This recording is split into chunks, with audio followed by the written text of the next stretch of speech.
Have you ever mistaken an ordinary moment for the one that would quietly change your life forever?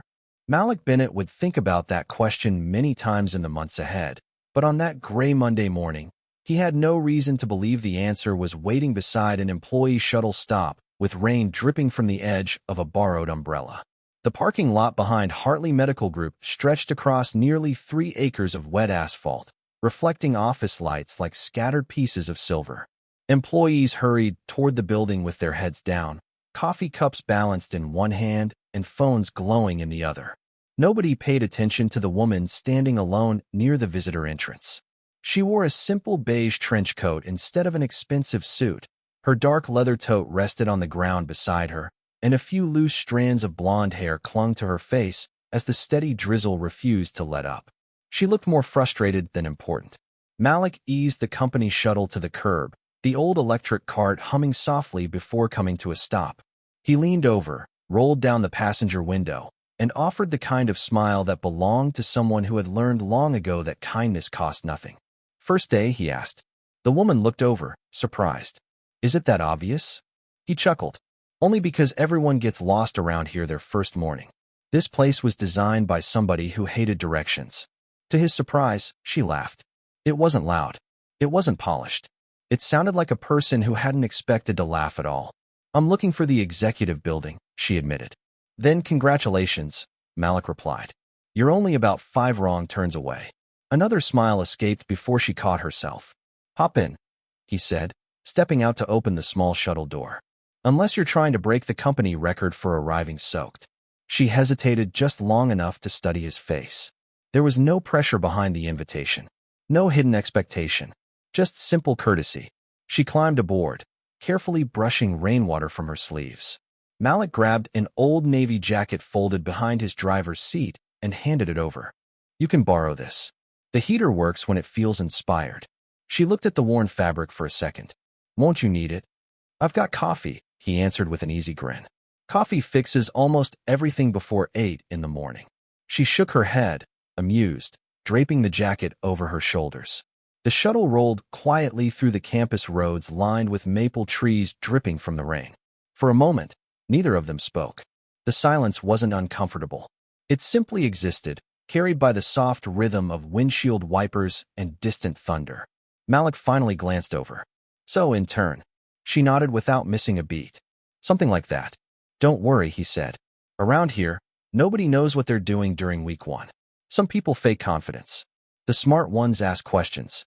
She looked out the window, hiding another smile as the executive tower slowly came into view, its glass walls disappearing into the low morning clouds. The shuttle stopped beneath the covered entrance of the executive tower, shielding them from the steady rain that continued to wash across the polished stone driveway. Malik stepped out first, holding the small door open with one hand. "Welcome to the maze," he said with a playful smile. "If anybody sends you looking for conference room C on your first day, they are testing you." She laughed again, softer this time. "Thank you for the ride." "Anytime," he replied. "And keep the jacket until the weather decides to cooperate." She looked down at the faded navy fabric resting across her shoulders. "I will bring it back. No rush. It has survived worse Mondays." She gave him one last curious look before disappearing through the revolving doors, blending into the morning crowd. Malik watched for only a second before climbing back into the shuttle. He had another loop to finish, another group of employees waiting near the west parking structure, and a school reminder buzzing on his phone about Eli's science project due on Friday. Life kept moving. It always did. By 9 o'clock the rain had slowed to a mist, and the hospital campus buzzed with unusual energy. Security officers adjusted velvet ropes in the main atrium, while maintenance crews polished every visible surface one last time. Fresh flower arrangements appeared near the stage almost as if they had grown there overnight. Even the elevators seemed quieter than usual. Malik parked the shuttle beside the maintenance garage and grabbed his toolbox. "Big day," one of the custodians muttered while replacing a trash liner. "New leadership announcement." Malik nodded without much interest. Executives came and went. None of them ever noticed the shuttle driver who quietly transported employees from one building to another. He preferred it that way. Being invisible had its advantages. Nobody interrupted his lunch. Nobody asked about overdue bills. Nobody noticed when he slipped away for 5 minutes to call his 7-year-old son between routes. Eli answered after 2 rings. "Hi, Dad. Did you remember your volcano project?" "Yes." Mrs. Collins said, "Mine looks the most real." Malik smiled. "I knew it would." "Did you eat breakfast?" Eli asked. "I did. It was only half true. Coffee counted on difficult mornings." "Promise. Promise." The conversation lasted less than 2 minutes, but somehow the rest of the day always felt lighter afterward. As he slipped the phone back into his pocket, a supervisor hurried across the hallway. "Bennett, we need you in the main atrium. One of the presentation monitors is acting up." Malik grabbed his toolkit without hesitation. By the time he entered the enormous glass lobby, nearly every employee had gathered in neat rows facing the stage. Conversations faded into whispers. The giant company logo glowed across an 80-inch display, while cameras prepared to broadcast the announcement across every Hartley medical location in the country. Malik knelt beside the malfunctioning monitor, tightening a loose connection behind the frame. The screen flickered once, then settled into perfect clarity. "Nice timing," a technician whispered. "They are about to begin." Malik stood, wiping his hands on a clean shop towel before stepping toward the back of the room where maintenance staff usually remained unnoticed. The lights dimmed. A member of the board approached the podium with practiced confidence. "Good morning, everyone. Today marks a new chapter for Hartley Medical Group." Polite applause filled the atrium. "Please join me in welcoming our new Chief Executive Officer." The side doors opened slowly. Malik looked up without thinking. His heartbeat stopped before the applause did. Walking calmly toward the stage, wearing a tailored navy suit instead of the simple trench coat from earlier that morning, was the same woman who had borrowed his jacket, accepted his coffee joke, and smiled like an uncertain new intern. Malik forgot about the towel still hanging from his hand. He forgot about the loose cable beneath the monitor. For one impossible second, the entire atrium seemed to lose its sound. The woman from the shuttle stepped onto the stage with calm, measured confidence, every movement deliberate, every eye following her without hesitation. The board chairman smiled warmly as he extended his hand. "Ladies and gentlemen, it is my privilege to introduce the new Chief Executive Officer of Hartley Medical Group, Vivian Hartley." Applause filled the room, rolling through the towering glass atrium like distant thunder. Malik remained perfectly still. His mind replayed every sentence from that rainy shuttle ride. "First day? Only 5 wrong turns away. Intern?" She had nodded without correcting him. He closed his eyes for half a heartbeat. Well, that explained everything. Vivian thanked the board before stepping to the microphone.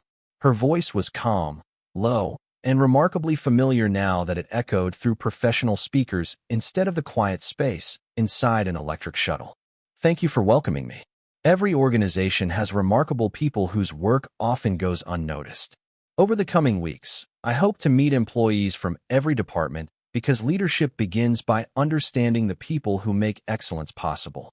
Malik stared at the polished floor. He wondered if anyone else had noticed her eyes drifting across the crowd. Then, for the briefest moment, they found him. She did not smile. She did not react. She simply held his gaze for less than 2 seconds before continuing her speech as though nothing unusual had happened. Somehow that felt worse. Around him, employees listened carefully while department managers nodded with practiced enthusiasm. Malik heard almost none of it. His thoughts had already raced several steps ahead. Had security cameras recorded them arriving together? Had anyone seen him joking with her? Had she mentioned the shuttle ride to the board? Every harmless sentence suddenly sounded reckless inside his own memory. When the meeting ended, applause rose once more as executives gathered around Vivian, congratulating her with polished handshakes and carefully measured smiles. Malik quietly picked up his toolbox, hoping to disappear before anyone noticed him. "Bennett," his supervisor called from across the lobby. "Good work on that monitor." "Thank you. Go ahead and finish your afternoon route." Malik nodded gratefully and walked away without looking back. Outside, the rain had finally stopped. Thin sunlight broke through the clouds, reflecting across puddles scattered throughout the parking lot. It should have felt peaceful. Instead, every step seemed heavier than the last. The old shuttle hummed to life as he completed another circuit around the campus. Doctors climbed aboard. Nurses thanked him. Visitors asked for directions. He answered everyone with the same quiet patience he always carried, but his mind refused to settle. Near the end of his shift, he parked beside the maintenance garage and began wiping rainwater from the seats. His friend Carlos leaned against the doorway holding a paper cup of coffee. "You look like somebody just canceled Christmas." Malik gave a tired smile. "Long morning." Carlos laughed. "You think yours was strange? I heard the new chief executive officer walked through the employee entrance instead of the executive lobby." Security nearly panicked. Malik forced a small chuckle. "Sounds like she likes surprises." "Maybe." Carlos shrugged. "Or maybe she likes seeing people before they know who she is." The sentence lingered long after Carlos walked away. Malik rested both hands on the steering wheel and stared through the windshield. He suddenly remembered something far more important than the jokes. She was still wearing his old navy jacket when she disappeared into the executive building. And somewhere above the glass towers of Hartley Medical Group, the most powerful woman in the company now owned the only jacket he could not afford to replace.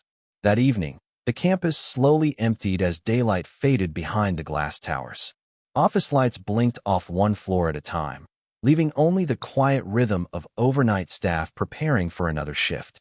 Malik finished parking the shuttle inside the maintenance garage, completed his inspection checklist, and signed his time sheet with the same careful handwriting he had used every workday for the past 3 years.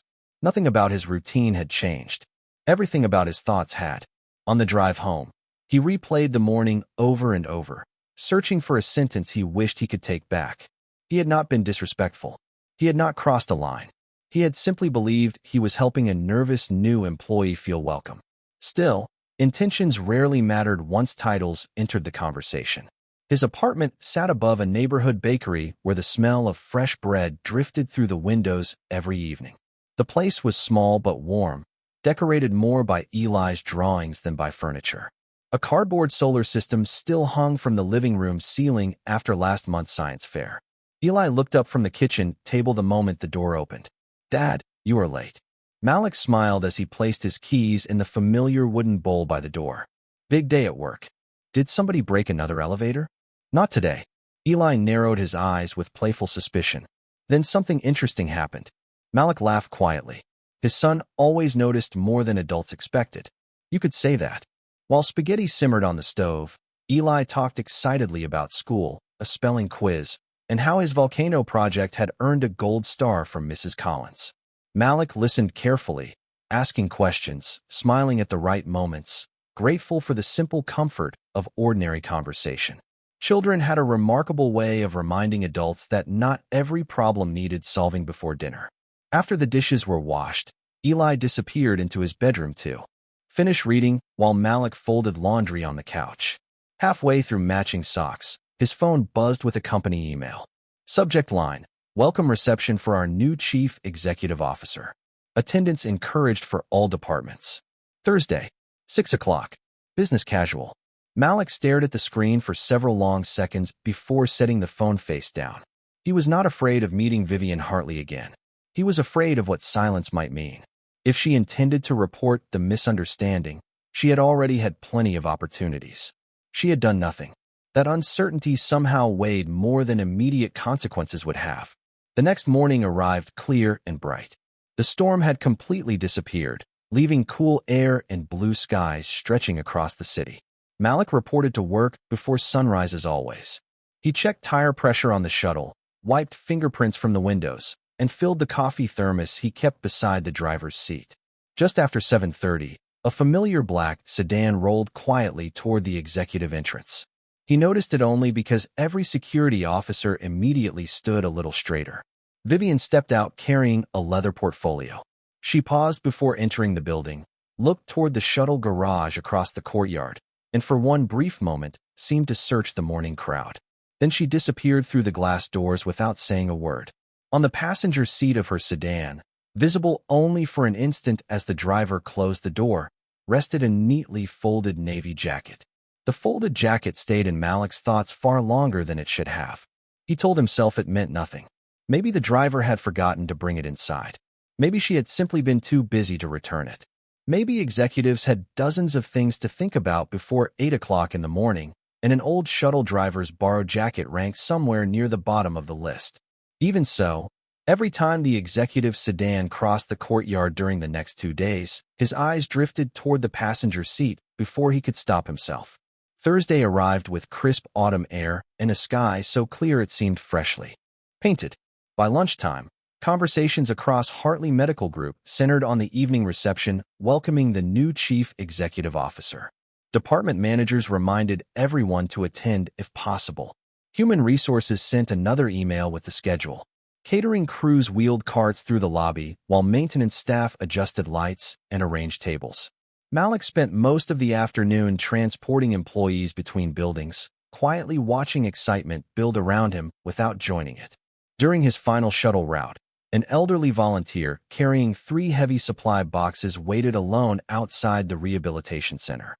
Before she could ask for help, Malik parked, lifted every box himself, and walked them inside. She smiled warmly. "Young man, you saved me 3 trips." Malik laughed. "My son would tell you I am definitely not young." "Then you were raised right," she replied. He thanked her, nodded politely, and headed back toward the shuttle. He never noticed someone standing behind the second-floor windows of the executive offices, watching the entire exchange in complete silence. Vivian lowered the blinds only after Malik disappeared around the corner. She had spent the morning in meetings about budgets, staffing, expansion plans, and quarterly forecasts, yet the moment that lingered most in her mind involved no spreadsheets at all. Nobody had instructed him to help. Nobody important had been watching. At least, he had not believed anyone was. That mattered. Late that afternoon, Grant Keller, director of operations, stepped into Vivian's office carrying a tablet and several personnel files. His suit was immaculate, his smile even more polished. "I wanted to welcome you personally," he said, "and offer a few observations about employee culture." Vivian closed the folder she had been reading. "Go ahead." Grant scrolled through the tablet. "Most departments perform well. There are a few individuals who occasionally forget professional boundaries." She listened without interrupting. One employee in transportation has already become unusually familiar around the executive campus. He carefully chose every word. Sometimes friendliness can be misunderstood. Vivian looked at him calmly. "Which employee?" "Malik Bennett." Grant answered almost too quickly. "Reliable worker, but perhaps too comfortable around people above his position." Silence settled across the office. Grant mistook it for agreement. Vivian simply folded her hands together. "Have there been complaints?" "Not exactly." He hesitated. "More observations." "From whom?" Another pause. "Several people."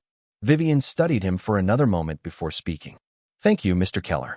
I prefer making judgments after my own observations." His practiced smile weakened ever so slightly. "Of course."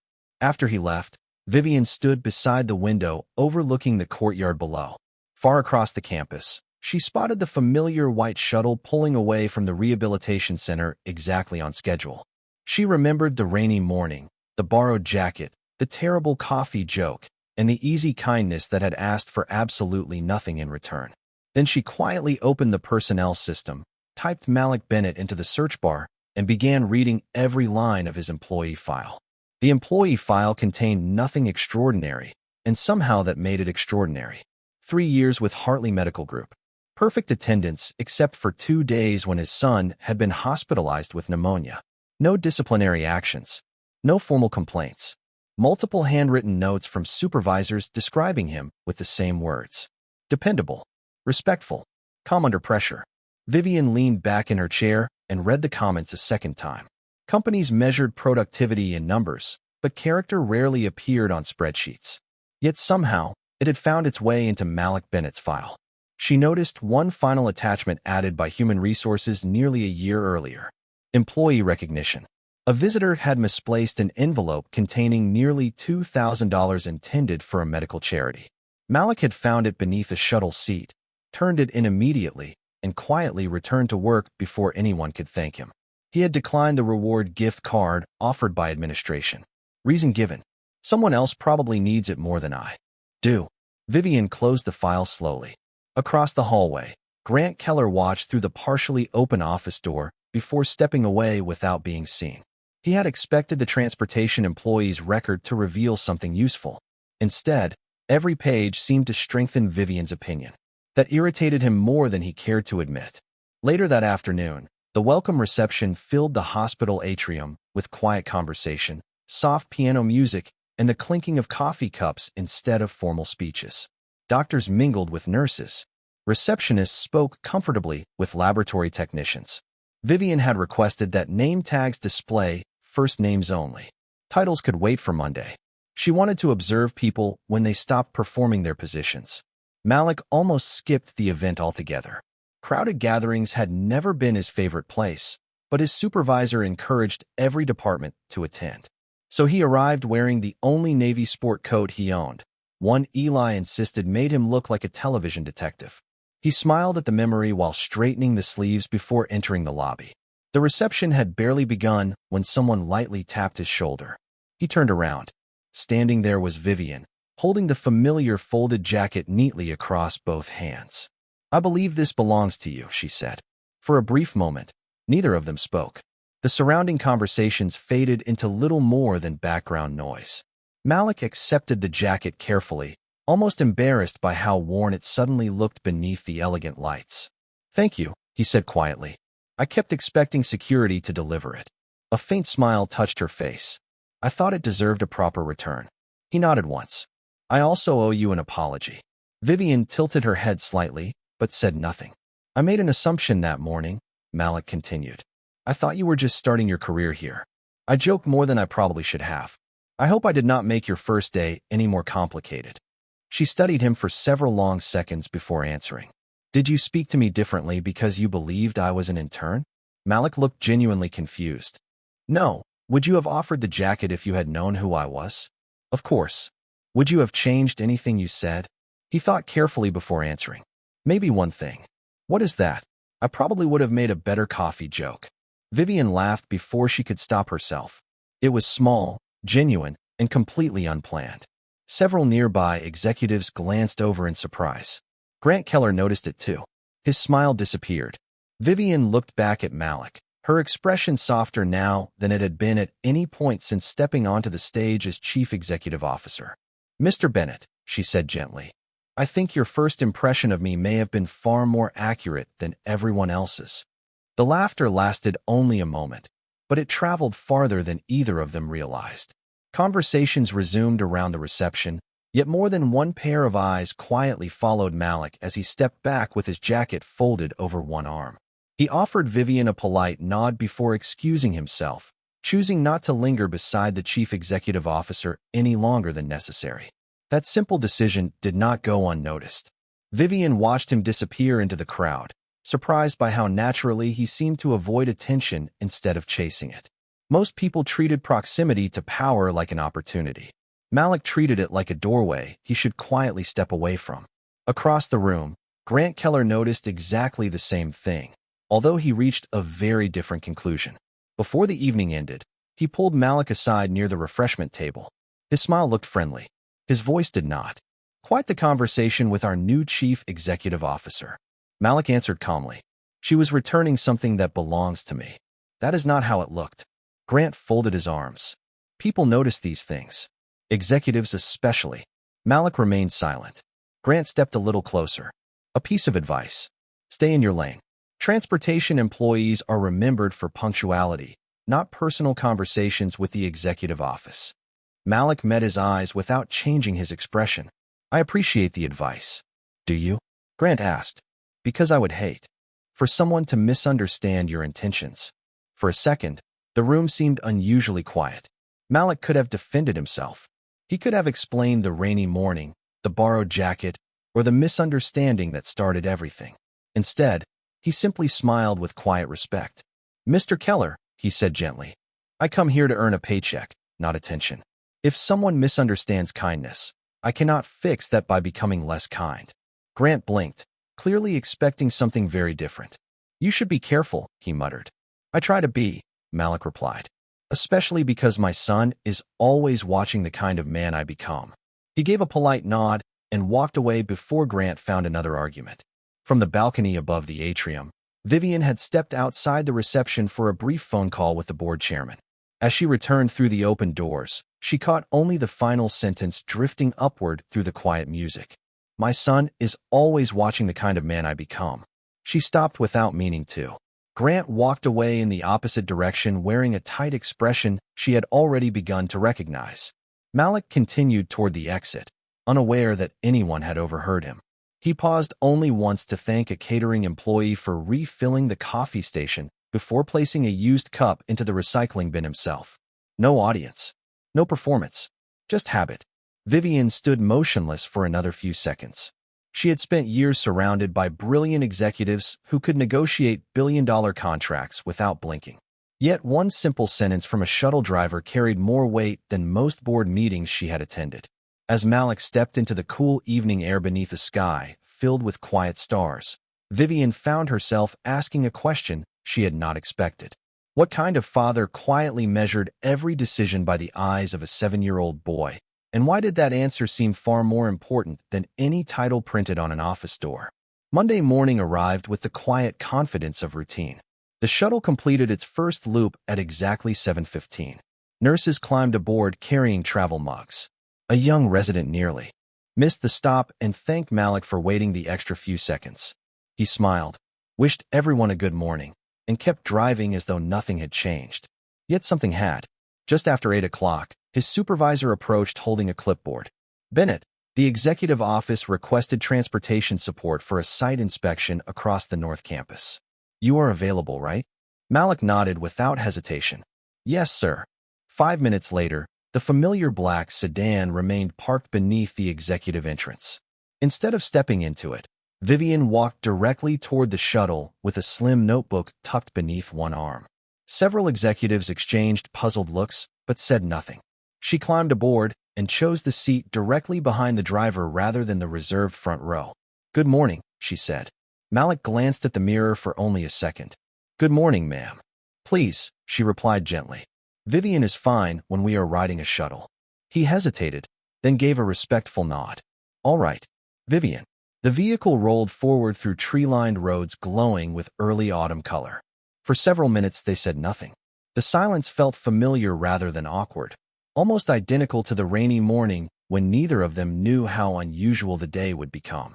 Vivian finally looked out the window toward the rehabilitation gardens where volunteers were arranging flowers beside walking paths. Do you always remember everyone's name? She asked. Malik smiled. I try. How? People spend enough time feeling invisible. Hearing your own name reminds you that somebody noticed you. She lowered her eyes thoughtfully. That sounds like something you learned the hard way. Maybe. He kept his attention on the road. Or maybe I just watched enough people carry burdens nobody else could see. Before Vivian could answer, the shuttle slowed unexpectedly near the children's therapy building. An elderly patient stood beside the entrance looking uncertain, clutching a folded appointment paper while searching every passing vehicle. Malik stopped immediately. Give me 1 second. He stepped outside, walked over, and spoke softly with the gentleman before pointing toward the correct building less than 50 yards away. Then, instead of simply giving directions, he carried the man's small oxygen bag and walked beside him until a volunteer greeted them at the front desk. The entire stop lasted less than 3 minutes. When Malik returned, he apologized. Thank you for waiting. Vivian looked at him with quiet curiosity. You did not have to do that. He fastened his seat belt again. I know. Then why? He answered without looking away from the windshield. Because when my father was growing older, somebody once walked him to the right door instead of pointing from across the parking lot. He never forgot it. Neither did I. The shuttle continued toward the North Campus in peaceful silence. Vivian stared through the side window, but she was no longer watching the buildings pass. She was thinking about leadership seminars, executive coaching, and every expensive conference she had attended over the years. None of them had ever explained compassion as clearly as 3 quiet minutes outside a therapy center. Somewhere behind them, unnoticed by either of them, Grant Keller watched the shuttle disappear through the gates and slowly lowered the blinds in his office, realizing that influence was beginning to grow where authority alone never could. The inspection ended just before noon, but neither Vivian nor Malik hurried back to the executive tower. As the shuttle rolled across the final stretch of the campus, she quietly closed the notebook that had remained untouched on her lap for most of the morning. The pages were almost blank. The questions she had planned to ask about transportation schedules, maintenance costs, and operational efficiency no longer seemed like the most important part of the visit. Instead, she had spent the entire ride observing a man who greeted every passenger by name, thanked every volunteer as though they were doing him a favor, and treated strangers with the same quiet respect he offered executives. When the shuttle stopped outside the administration building, Vivian remained seated for another moment. "Malik," she said softly. He turned with the same calm expression she had seen since the rainy morning. "Yes. May I ask you one personal question?" He nodded. "You may." She hesitated, choosing her words carefully. "With everything you carry, raising Eli alone, working long hours, worrying about bills, why do you still spend so much energy helping people you may never see again?" Malik looked through the windshield before answering. The courtyard shimmered beneath the afternoon sun. Nurses crossed between buildings. Volunteers pushed wheelchairs. Life continued at its ordinary pace. "Because Eli is always learning," he said quietly. "Not only from what I teach him, but from what he sees me do when I think nobody is watching. One day he will become the kind of man he watched growing up. I hope he remembers that people matter before positions do." Vivian lowered her eyes. There was no dramatic speech, no attempt to impress her, just a father explaining the simplest truth he knew. She smiled almost to herself. "I thought I came here to understand this company." Malik waited politely. "Instead," she continued, "I think I finally understand why people trust it." He gave a modest shrug. "Good people built this place long before either of us arrived." She stepped off the shuttle, then paused before closing the door. "Thank you for treating me like an ordinary person that first morning." Malik laughed softly. "You were an ordinary person, even before you knew my title, especially before I knew your title." For the first time since becoming chief executive officer, Vivian felt the weight on her shoulders become just a little lighter. Titles opened doors. Character invited people inside. She watched the shuttle disappear toward its next stop, carrying employees who would probably never know their quiet driver had just taught the leader of the entire organization one of the most valuable lessons of her career. Later that afternoon, Vivian sent a short message to every department head.